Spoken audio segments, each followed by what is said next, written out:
Hello everyone, this is the National Master Alessandro Santagati. Today I show a game that I played on ACC, a standard game, so 15 minutes for all the game, and I played with white. I played e4, after e4 e6, so French defense for black, and I played d4, d5, knight c3, and after knight c3, the black choose the Rubistein variation, and they took the pawn. Okay, knight d7. Okay, why 97? The idea about 97 is bring a knight to f6, but bring the knight to f6 is not so good immediately because after that I can take it, and after queen f6, the queen on f6 is not good because when I move knight f3, the black has to push h6, and the black has spent time to block my attack with bishop g5, so it's not a strong position for black, so it's better avoid it. For this reason, it's common for black play knight e7 to help knight f6. So knight f3 now, knight f6, and after knight f6, I take it and I play bishop g5. Okay, I play often this position, and my idea is develop immediately the dark bishop because my main idea is castle on the queen side. My development will be with bishop d3, queen e2. The bishop d3 is important because if I castle on the queen side, my main idea is attack the enemy king side and especially the enemy castle because probably the black will castle on the king side. So it's my idea about the development now. Bishop e7, bishop d3, and now castle. And I play queen e2. This move is important because with this move I block the enemy development because, for example, the black has to develop the light bishop, and if b6 now, I win immediately because I can trade. The black has to take, and now queen e4, and now this attack is strong because a very important double attack, and the black has to lose their rook now, so it's very interesting. Okay, so queen e2 is important. Now the black play well c5 because if my idea is attack on the king side, the strategy of black is correct. Try to counterattack on the center. So c5 is correct, and I played castle. C takes. Okay, this position is interesting because in theory I can take the pawn, but I don't like it because after that the knight can't help me for the attack, so I don't like where I take the pawn now. I usually play knight e5. The idea is, okay, play with that pawn down, but have a nice attack on the king side. So I sacrifice the pawn without problem, especially because it's hard defend for black this pawn in the future. So maybe I can retake it in the future, so it's not a big problem this. Yes, knight e5 could be okay, or maybe also king b1 with the same idea. So improve the king position, and after that go forward with the attack. Okay, I played knight e5, and now bishop d7. I played another game with this opening in which my opponent played queen a5. I played king b1, and in this position my opponent made a very important mistake.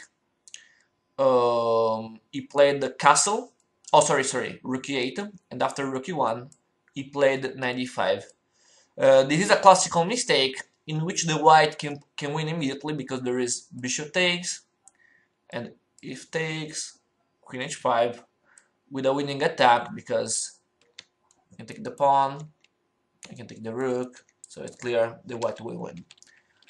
So it could be a classical mistake. I played another game about this variation in which my opponent played queen a5, and I played king b1, and now he played knight e5. Oh, sorry, not knight e5 immediately. Before he played queen b6, and after queen b6,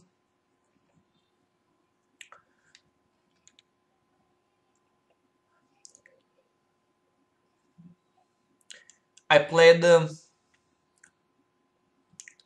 queen f3, with the idea to attack with the queen h3. And now after 95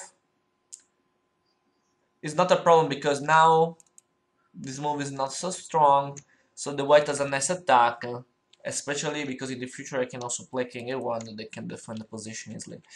So it's not a big problem for me now. Yeah, so I know this position well, and I played 95. Now bishop d7, I think is a good choice. King b1, an important defensive move to defend a2, because in the future the black can do queen a5. Bishop c6, and at the same time it's important king b1 also to remove the king from this diagonal, because in the future it can happen that the black can have a tactical idea related at the bishop on g5 that can attack c1 for example, so king b1 is important. And now bishop c6. In theory, if I don't play king c1, a move that we can consider is queen f3. For example, bishop c6, queen h3 to attack. But after g6, I think my attack will be harder. So probably it's not so good. Okay, I played king b1, bishop c6, and now h4. Okay, I moved h4 also to allow rook h3 to add another piece for the attack. At the same time, the rook to h3 can defend my castle, so it's a nice option. Bishop d5, and now rook h3, queen a5, and now a3. Is interesting because my rook can help. So, for example, if this sacrifice, I can simply take it, and the queen takes a3 is impossible because I can take on h7. So the rook can help me a lot to defend my position. Yeah, so I played okay, so I played a3. Now he played b5, is strong this move, nice option. And now I made a mistake, because now I played bishop b5, and after that, after rook fb8, my position is not easy, because I have to play bishop c4, and there is bishop takes a3, and I have to play bishop b3. So yes, my position is not so bad, but I think the black is slightly better now with this variation. But after bishop b5, my opponent played d3. Is a mistake because I can simply take it, and he played this, another mistake, because he didn't see this important option, and now rook takes. It's very important for me because now my castle is good, and I play with a pawn up, so queen c7, and I played bishop f4. My threat is this, so this could attack, and I can attack the rook, so I played this, and I played queen a6. Okay, why I played queen a6? Because my idea was have a simple position, so if I can trade the queens, for me is okay, because I can have an easy position. For example, after queen takes or rook takes, it's true that I lose the pawn g2, but it's not a problem because I can simply play it, and there is this nice threat. So, and so this endgame is simple and it's good for me. So for this reason, I played queen a6. He played queen e7. He tries to avoid the trade, and I played g3 to defend is the pawn g2 and is the pawn h4.